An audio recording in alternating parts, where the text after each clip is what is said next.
good day. Thank you very much.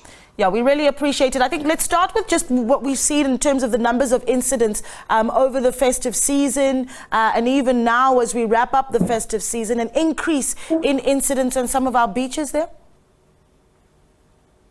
Yeah, so there have been a lot of people on our beaches, that's correct. But we continue to appeal to the public to be cautious. Only swim at beaches on the coast that are protected by lifeguards, swim in their safety marcated swimming zones.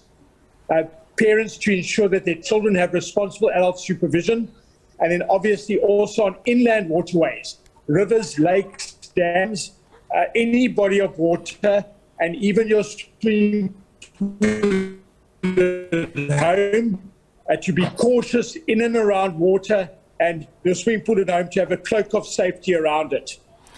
Yeah, I think I also we have an opportunity here to just educate ourselves, because we talk, quite easily about spring tides and assume that everyone knows what it is. Can we start firstly with what exactly a spring tide is, and then we can talk about what to do if you find yourself in one? Thank you, yes.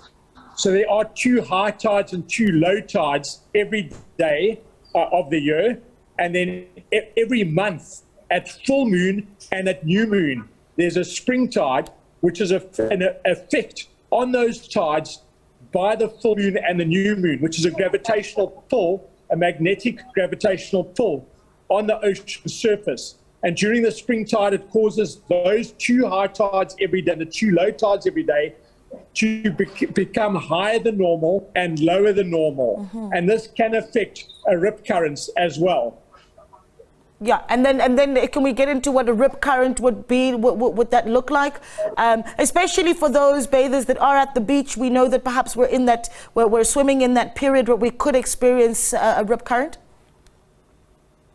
So rip currents form constantly every day around the coast at different places, and rip currents are basically as the waves reach the beach, the water has to find a way to get back out into the ocean, and it does that by forming a rip current. And it's almost like a river of water heading back out to sea through the waves. That's why we appeal to the public to go to beaches and swim in between the safe demarcated swimming zones that the lifeguards post using their red and yellow flags, because they're looking out for where the rip currents are forming, and they'll post their flags away from the rip currents. They might move their flags during the day when rip currents form in between their flags, but then they'll move that to a new safety market swimming area and ask the public to move to the new safe area. But rip currents, they do form constantly every day around the coastline everywhere in the world. Yeah, and I know that you've said, well, swim in the demarcated areas. If we do find somebody perhaps who misses the markings and finds themselves in a rip current, Craig, what is it that they should do? So you'll know that you're caught in a rip current because you're being swept out to sea, yes, faster than what you can swim back to shore. The idea there is don't panic.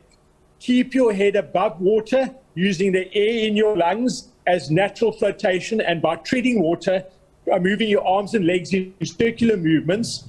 Obviously, shout for help so that people on the beach can alert the lifeguards. As difficult as this sounds, let the rip current take you out to sea. At your first opportunity, swim parallel or across the beachfront until you're free of the rip current, and then use the incoming waves to get back to shore.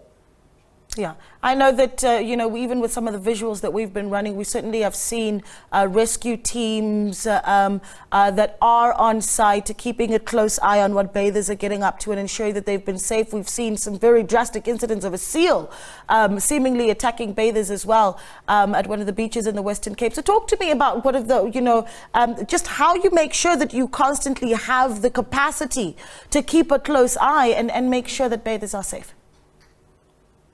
Yeah, well, that's one of the reasons why you go to beaches where there are lifeguards on duty. So lifeguards, law enforcement officers, and police are stationed around the coastline at our beaches to ensure public safety. And they literally are the unsung heroes of this festive season, because they've assisted the public in hundreds of, if not thousands of cases where public members have been assisted from getting into trouble before they get into trouble. But lifeguards also have been involved in hundreds of rescue operations, which we call assist operations. assisting people that they immediately see that are heading into difficulty, and they get a hold of them before they get into difficulty and help them to get back to shore. Yeah. Well, Craig, you've given us a lot to think about, and thank you so much for just reminding us again how we stay safe as we wrap up our holidays, and we really do appreciate it. Craig Lambinon there speaking to us, and he, of course, talking to us about how to stay safe on the beaches as we wrap up the festive season.